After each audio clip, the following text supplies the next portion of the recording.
Before we get to a jam-packed episode 153, I would like to ask a small favor. If you're shopping at Amazon this holiday season, please use my link, iCantCU.com/Amazon. That will take you to Amazon's homepage.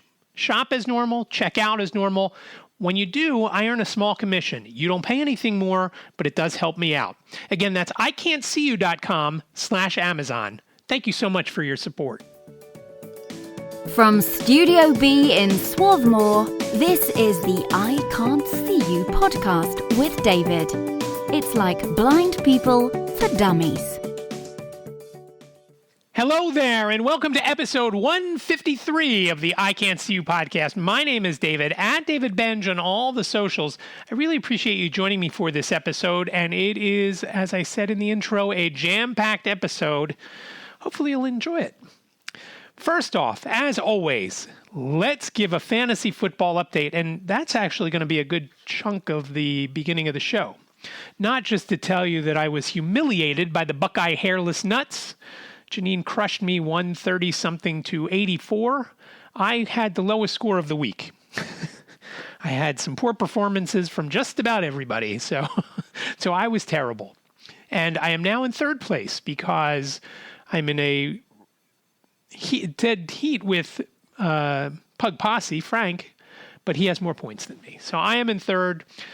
Defending champ and four-time winner Nick is leading the way. He is 8-1, and I actually play him this week, so I hope that doesn't I hope that doesn't equate another loss. That would be 4 in a row after winning 6 in a row. It's just looking ugly, and I've got some injured guys, and fingers crossed that Nick Chubb, who tested positive for COVID, can't go this week. I hope he doesn't have COVID, but I just hope he can't go this week because I do have his backup, and that would mean a big difference for me. So fingers crossed that Dearness Johnson has a lot of touches this week. And in hockey, I did win, which is great. And I actually had a lot of points. I had over 500 points this week. And I am at the top of the table in first place. I am 4-0. I'm the only undefeated team in the All-Blind Fantasy Hockey League. And I don't know how that's going to go. It's kind of funny. When I hear football transactions that go on in our league, that I get notifications for on my phone, I'm like, oh, they picked up that guy. That's great. Or, oh, that sucks. I wish I picked him up. And then I hear the hockey side of it, and I'm like, oh, I wonder who that guy is. So it is a big difference between the two.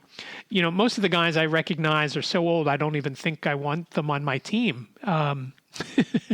Because I just don't know them that well. I know some of the Flyers, and obviously I know some of the big players in the league, but I do not know most of the players, and I just pick up the players who have decent stats.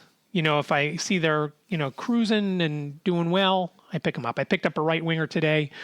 I don't know who he is, but, I had a guy get hurt, so I was able to free up a roster spot. He's a right winger. I forget what team he even plays on.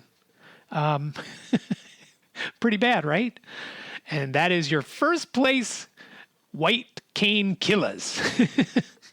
So I talked about fantasy football, and I want to get back to that because the documentary short has dropped, and it's very exciting. And I'll put a link in the show notes, but if you're driving and you don't want to think about clicking on the show notes down below in your podcast player, when you're sitting in front of your computer or on your phone, you can just go to iCantCU.com/football, and that'll take you right to it. It's a little less than 5 minutes long. I love it. It is hysterical.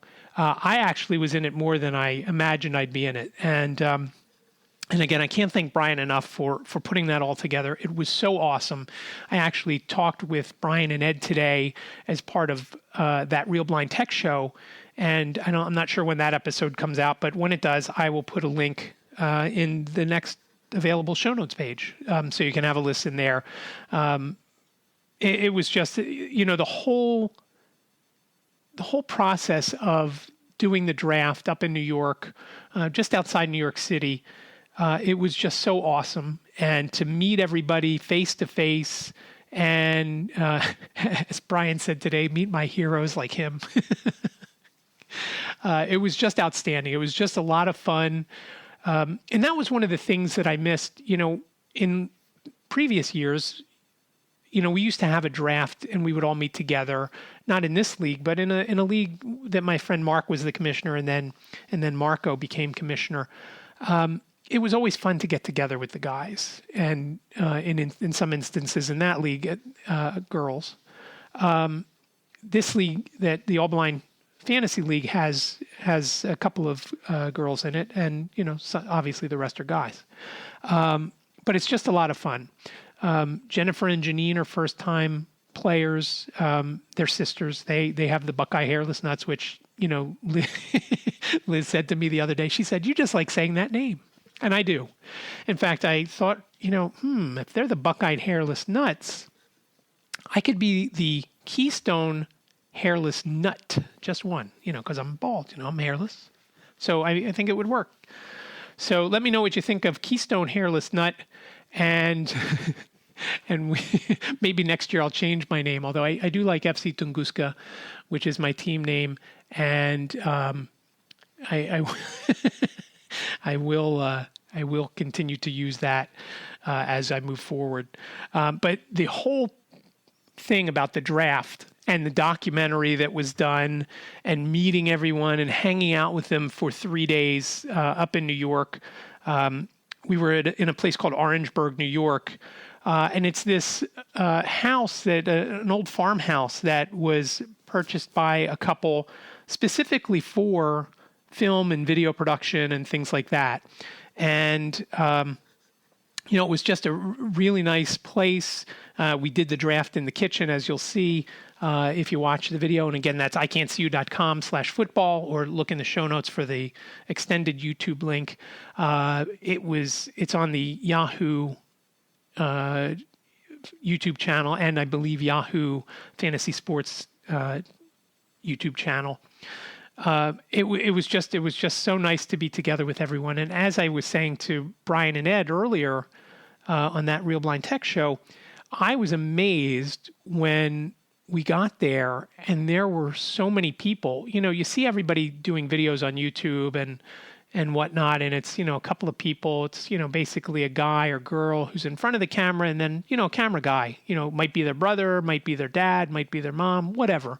Usually it's one or two people that's helping out with the crew. Maybe if it's a quote unquote big budget thing, and the influencer has a couple of people, one doing, a boom mic and one doing, there were probably, 30 people there, that was part of the crew.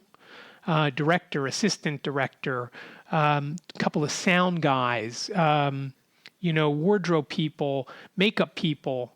It was just unreal. I never expected that. And, as I go back and I think about it, I wonder what the budget was, because we all got paid.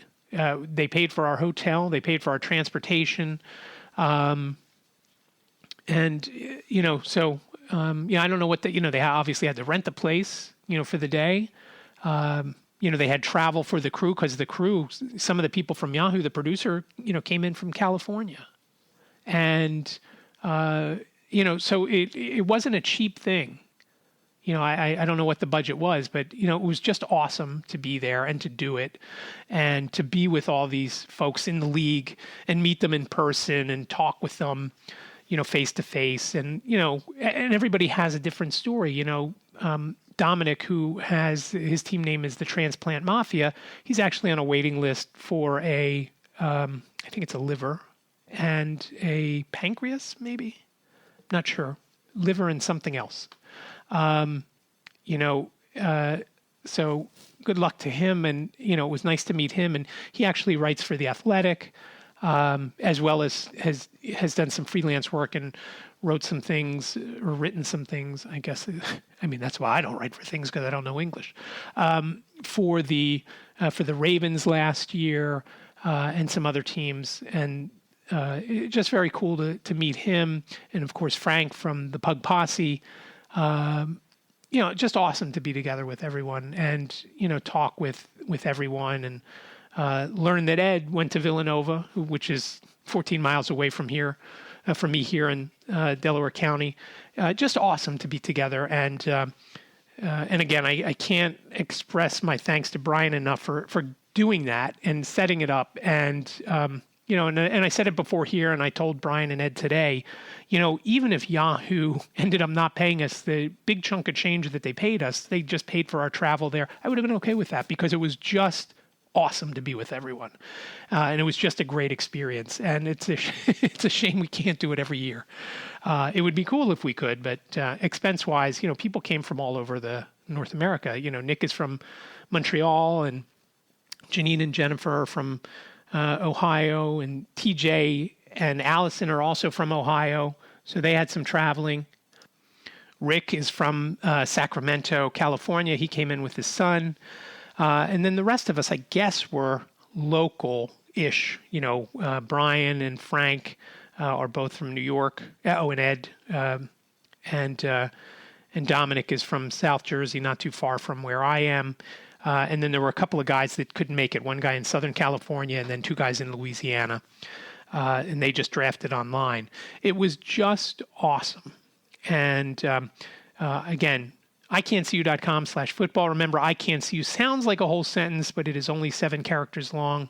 iCantCU.com/football. That'll take you to the YouTube video that I am in with all these other team folk. And again, just awesome. And the and the video is great. And there's just a couple of funny spots in it.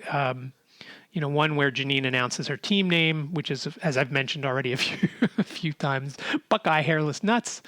Makes me smile every time I say it or hear it. And Nick was pretty funny too. Nick is the Canadian guy that I mentioned who has won 4 out of the 5 years. And he has a couple of funny spots in there as well. But it was just awesome. And, like I said, it made me, I was really excited when I went to bed, and probably shouldn't have watched it right before bed because I did have trouble falling asleep. Not sure if that had anything to do with it. It was just, I just enjoyed it so much. And again, it's less than 5 minutes. So check it out and let me know what you think. 646-926-6350 or via email, iCantCUpodcast@gmail.com. If you call, please leave your name and town so that everyone will know who you are. And that will be very cool if you did leave a voice memo. And again, if you do leave a voice memo, that is giving me permission to use it on an upcoming episode. And it would be very cool, no matter what you say. Have at it. Go for it. But again, 646-926-6350 to leave a voice message, or iCantCUpodcast@gmail.com. If you just have some thoughts, you want to shoot me an email, that would also be cool. So again, huge fun. And again, thanks to Brian for that. And here's hoping that I can pull one out against the Montreal Beaver this weekend. Oh, my fingers are crossed. All right, next up on my agenda today here is not fantasy sports related, if you can believe it. It is about my Keystone Chapter monthly meeting that happened this past Saturday. And again, it was at the Penn Museum. Awesome place to be. Now, we weren't doing any kind of touring of the Penn Museum, although I'll talk about it in a little bit.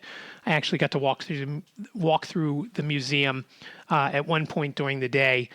We basically are using one of the classrooms there as our meeting room for the next few months and hopefully into the future, because it's just awesome being there, and just so much history and stuff there that, just walking through it, it's just so cool.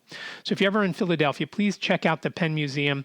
They've got a lot of archaeological, in fact, I think it's called the full name is Penn Museum of Archaeological and Anthropology something. Everybody calls it the Penn Museum because, just like me, they don't know all the rest of it. It's the Penn Museum right there at 32nd and South Street, right across from Franklin Field. If you're in that section of Philadelphia, it's University City on the campus of the University of Pennsylvania and part of the University of Pennsylvania. Very cool place, but we've been meeting there for the last 2 months, and we have a couple more meetings there, and hopefully into the future we will continue to meet there. But some of the folks that came to the meeting this month weren't there for the last month, so they were taking the train in, and there's a train station right around the corner from the museum. It's called the Penn Medicine Station. You can figure out why. They probably gave a lot of money to call it that. It used to be called the University City Station, but now the Penn Medicine Station.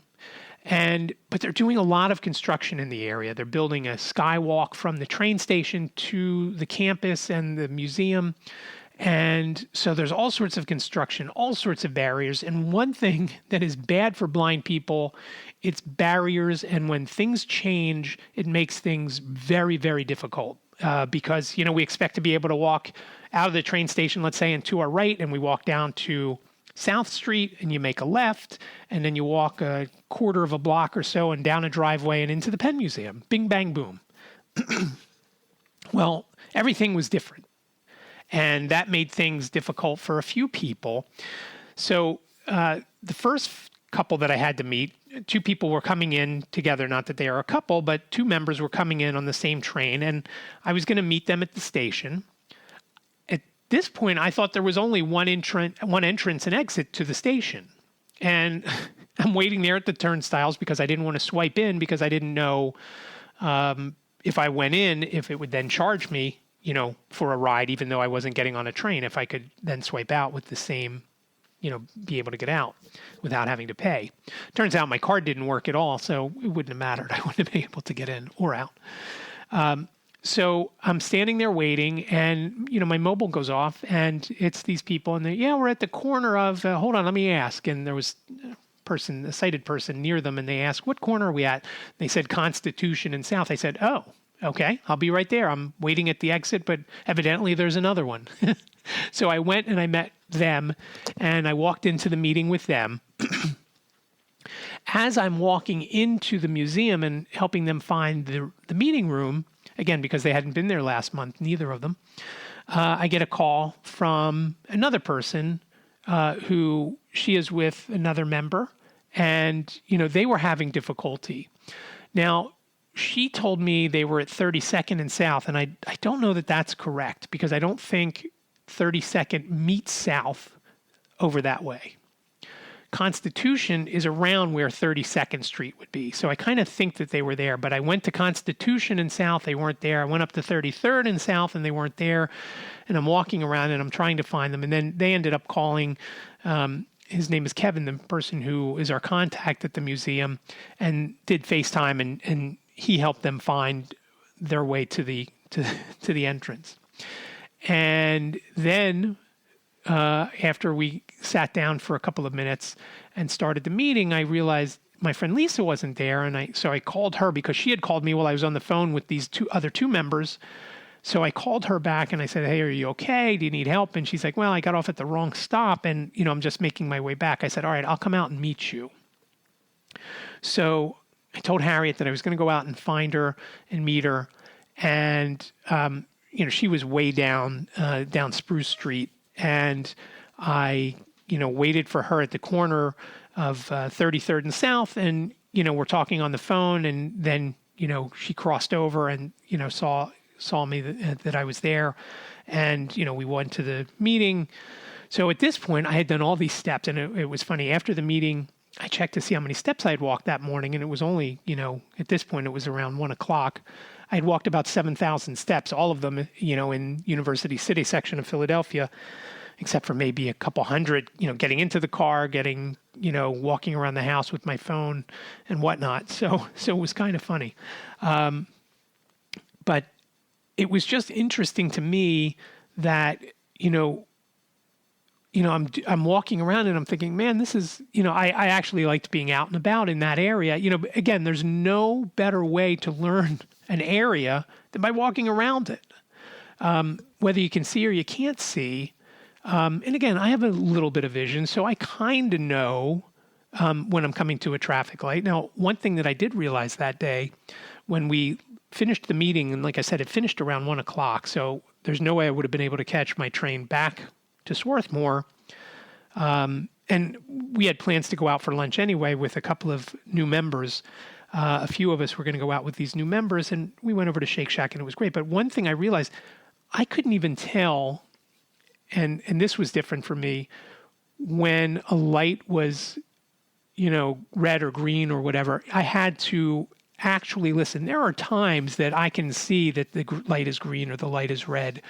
But at the corner of 33rd and South, right there next to Franklin Field, and by the way, Penn was playing Cornell that day, I couldn't tell. And, we crossed over south, and I was kind of in the lead, and I'm thinking, geez, if I make a mistake here, I'm not just going to get myself hurt. I'm going to get, a good chunk of the Keystone Chapter hurt as we cross over here.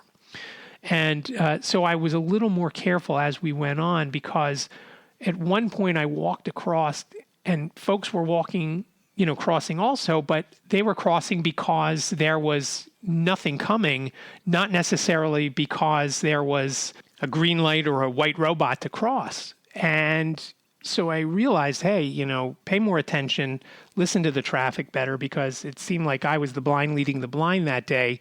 And part of it is because as I've mentioned before, I tend to walk fast, and that one day that's going to hurt me, because literally hurt me, because I walk much faster than I should, and I've just always walked fast, and it's I've just got to learn to slow down a little bit. I think again, because I don't want to.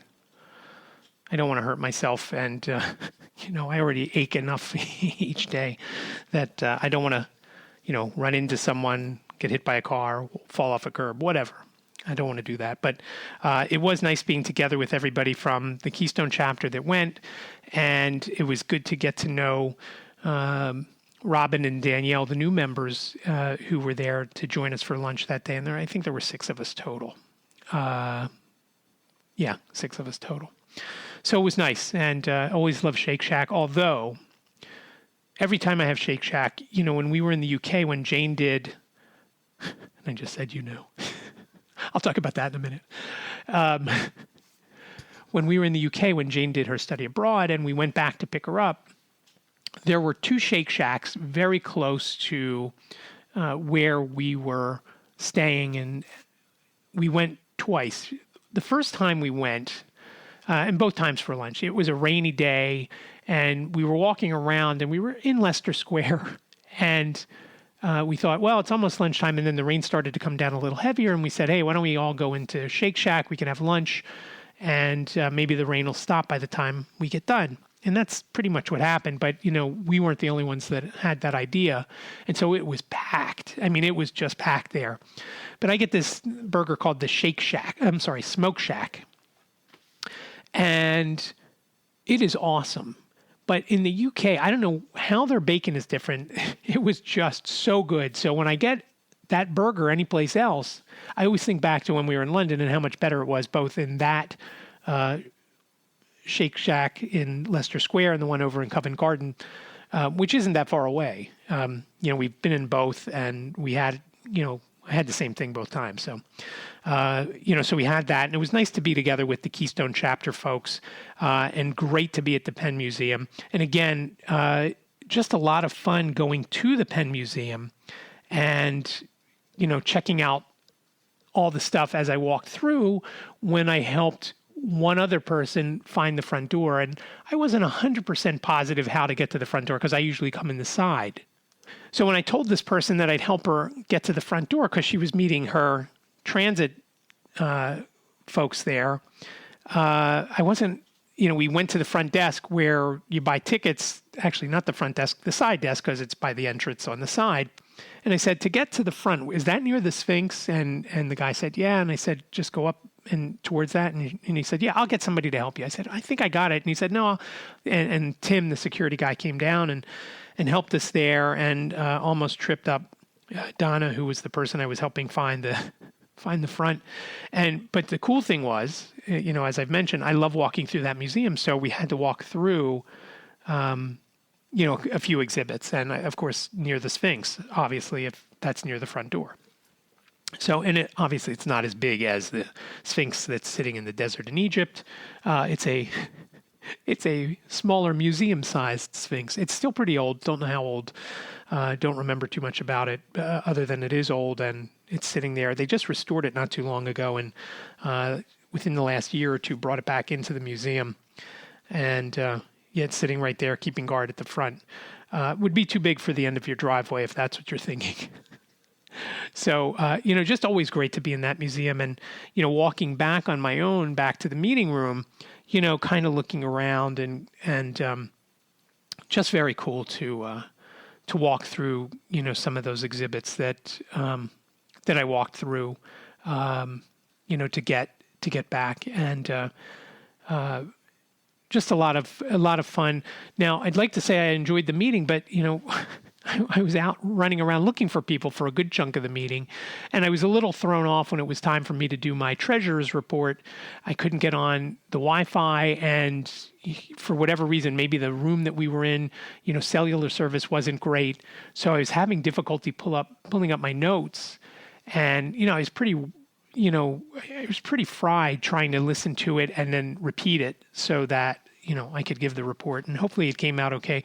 I always email them to both the president, Harriet, and to the treasurer, Simon, so they have the numbers, just in case I make a mistake giving the numbers out. But the numbers were close if they weren't spot on. I'm sure they were spot on, but, I was listening to my written report via my earbuds, so I wasn't really listening to myself what I was saying. I was just listening and repeating. So hopefully I repeated everything properly.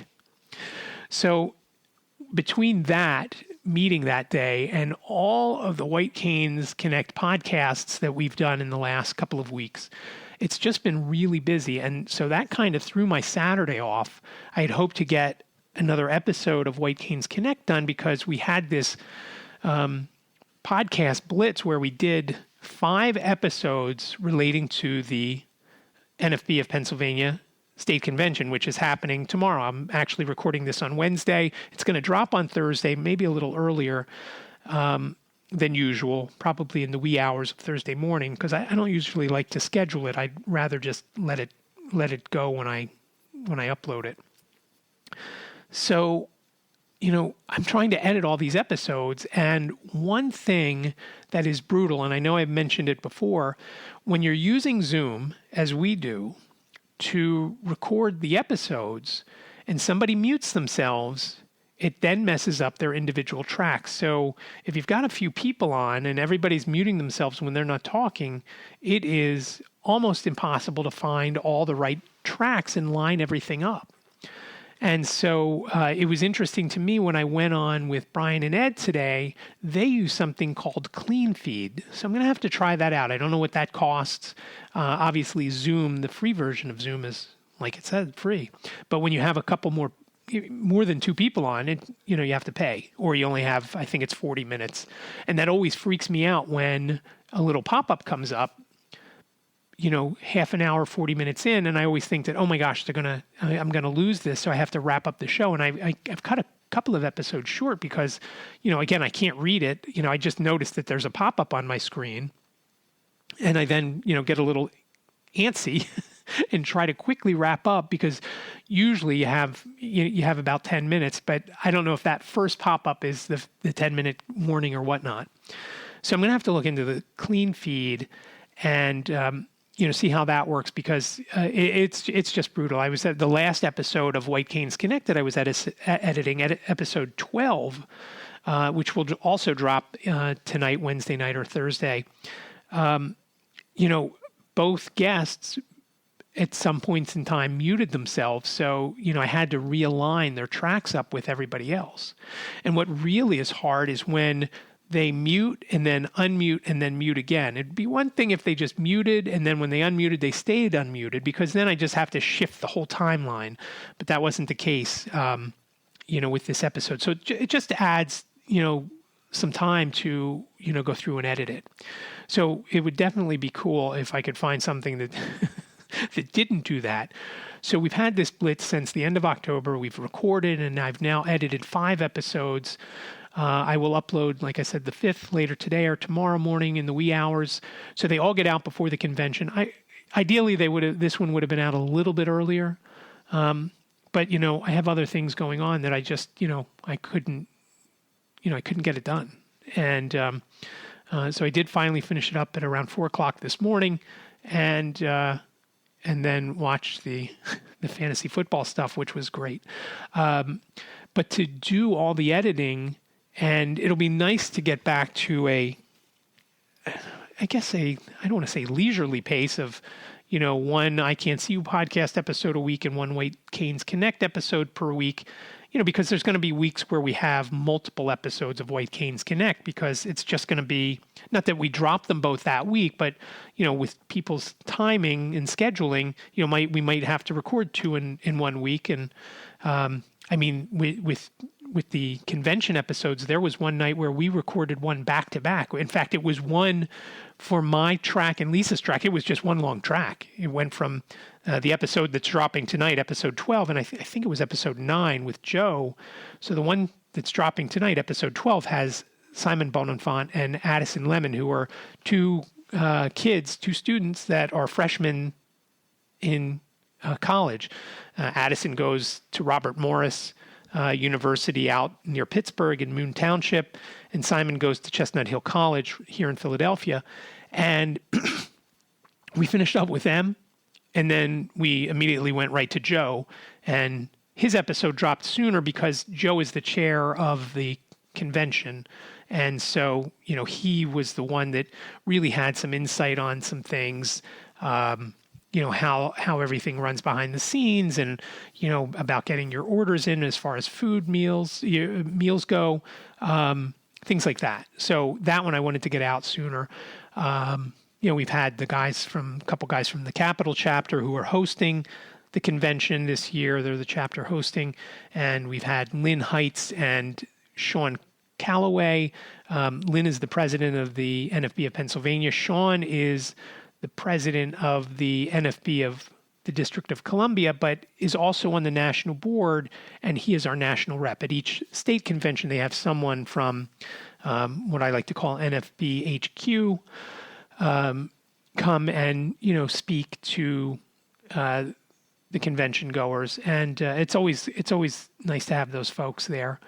And so, I wanted to get that episode out first. So, Addison and Simon's episode had to wait because it was not only about the convention, it was about, them transitioning into college from high school and, the differences. And it was nice to have Addison on because Addison is living on campus, whereas Simon is commuting to campus. So, kind of get a perspective there on, what school and the transition has been like, but just been a lot of stuff going on. So rushing to trying to push those out and, get everything ready. And then, of course, I have, the football thing dropped today, and I'm trying to get packed because I leave tomorrow morning to go to Harrisburg, which is only about 100 miles away or so, about 2 hours by train. I'll be taking the train out there.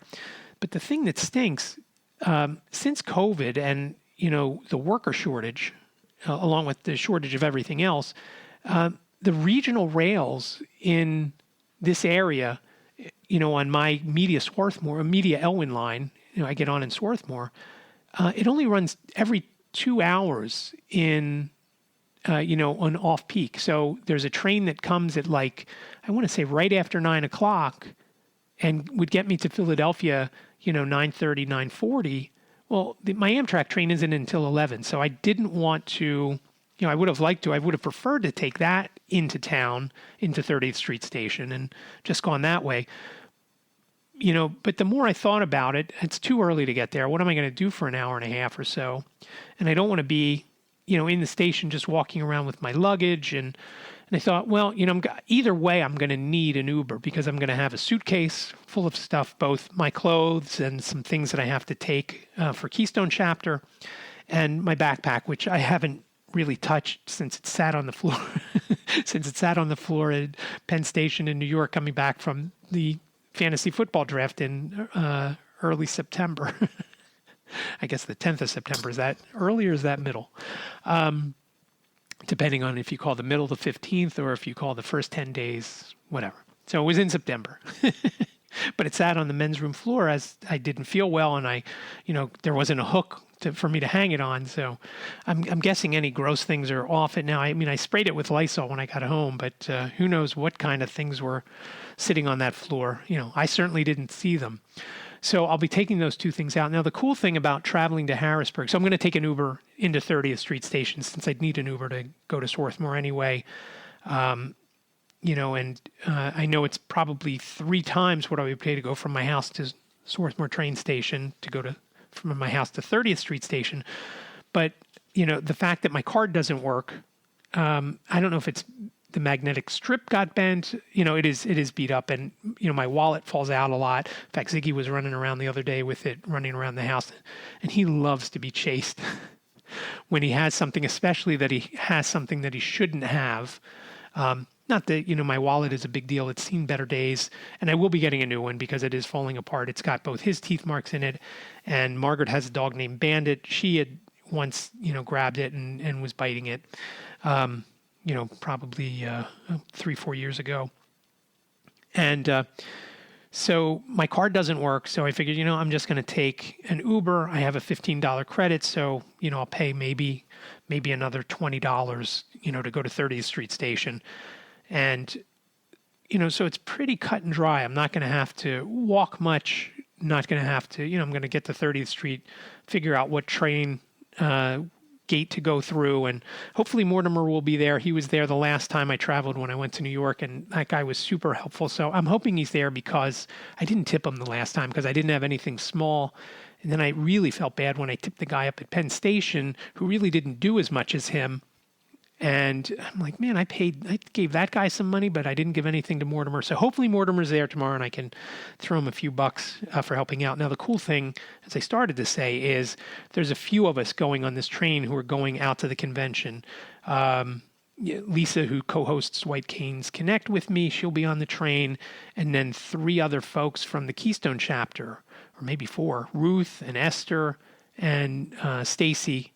And Stacy and Esther are also bringing their kids. Now that'll be helpful because they're sighted. So if we run into any trouble, we'll have a couple of people there that can actually see what's going on. So, but looking forward to getting out to Harrisburg. We're going to do some interviews while we're out there. Simon has already told me that we can use his equipment if we need to, if we want to set up interviews. Joe has told me we can use the affiliate equipment if nothing is going on and it needs to be used. So looking forward to that. Lisa and I are also presenting about White Canes Connect on Saturday afternoon. So I'm really excited to go out there, just to go away. It's just fun to be out of the house. I mean, I told you last week that, from the time I voted, it was almost 2 weeks before that I had been off the property. And so now I'll be off a lot this week because we were out yesterday. We had to go and get the gift card, which we kept putting off doing. Once I found out I'd be taking it out, there was no rush to get it done. So I was out of the house yesterday and on Saturday, like I said, when I was in the University City section of Philadelphia with the Penn Museum and then Shake Shack and then walking over to 30th Street Station with a few folks. So really looking forward to all that. And obviously I'll have a lot to talk about next week about the traveling. Hopefully nothing bad happens. But either way, good or bad, I'll have something to talk about, assuming I'm not run over by a car and dead. That is my thing. When I see a guy laying down on the turf and he's not moving, I say to myself, if you ever watch The Good Doctor, the character that Freddie Highmore plays, Sean Murphy, he just matter-of-factly says, he's dead. And that's what I do when I see somebody lying motionless on the turf. I hope to God he's not. Because then, of course, the game would get canceled and it would be sad and all sorts of things. So, but I say that about anybody when that happens. So hopefully everything works out okay. I make it to Harrisburg and back without any trouble. Hopefully Harrisburg and the convention is not a super spreader. I was thinking about getting a PCR test, but I opted not to because I had to do a form for Amtrak and they said that you had to tell them if you had done any tests, any, PCR test or a COVID test. And I thought, well, if I get a test, I have to say yes. And then is that going to flag me and they're not going to let me travel? So I opted not to get it. And, if I come back and I have COVID, I don't know if I took it out there with me or I got it out there. So, again, in the long run, it's not too big of a deal, I guess. But, if somebody comes to me, where did you get COVID? I'm not going to be able to say, hey, I got it at the Keystone Chapter meeting, at Shake Shack, on the train home from the Keystone Chapter meeting on Saturday, or at Urban Outfitters, Otherwise, that's the only places I've been. Or if, somebody at Liz's school had it and she brought it home with her, or somebody where Jacob works had it and he brought it home with him. It just would have been nice to have a negative test before going tomorrow. But like I said, I didn't want to chance that and answer honestly on the Amtrak thing and them saying, well, you can't go if you're waiting for a test result. So, and I didn't want to do it yesterday because I didn't know if that'd be enough time from Saturday. So I just opted not to because I feel fine and I don't show any signs. So hopefully all is good. But that is it. That is all I have for you this week for episode 153. And again, I'd like to mention iCantCU.com/Amazon. If you're shopping at Amazon this holiday season, please go there. Use that link, iCantCU.com/Amazon. You don't pay anything more for any of the stuff that you buy, and it does give me a small commission.